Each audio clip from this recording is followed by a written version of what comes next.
I'm going to read you a tweet because it gets to the heart of how political propaganda functions in our society.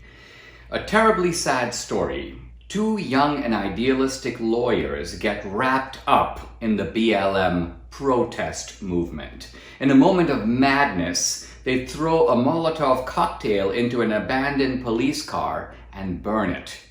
Now they face a minimum 35 years in a federal prison. The tweet refers to an article in New York Magazine lamenting the fate of these two young idealists. But to see how cynical this is, let me try a very related headline on you that you would never see in New York Magazine or anywhere else. Here we go. A terribly sad story. A young and idealistic white supremacist gets wrapped up in the white supremacist movement. In a moment of madness, he drives a car into a pedestrian in Charlottesville and kills her. Now he faces life in prison. You'd never see that headline, would you?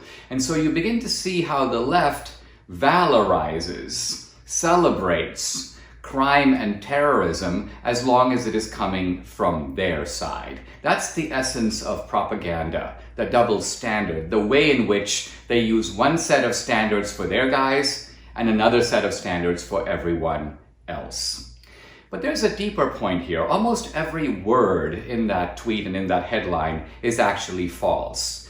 These two people, first of all, they're not that young.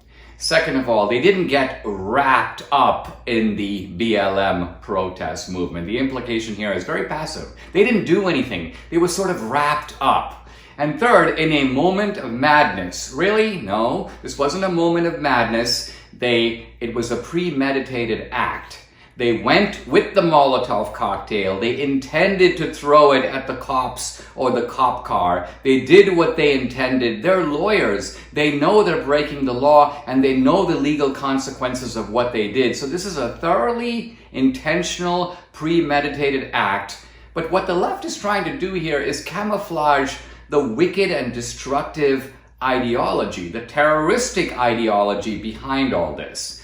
And the key point of these two is that they are the product of American higher education. The sad truth is that the more elite, the more selective the school, the more destructive the ideology, the more far left it is in the ideological propaganda that is disseminated there. I've said before, and I'll say it again, academia is the theory and Antifa is the practice. So far from this being ironic or surprising or tragic, it's actually disgusting. This is the fruit of what our educational system and the best of our educational system has been producing over the past generation. We are now living with the incendiary and destructive consequences of what those people have produced.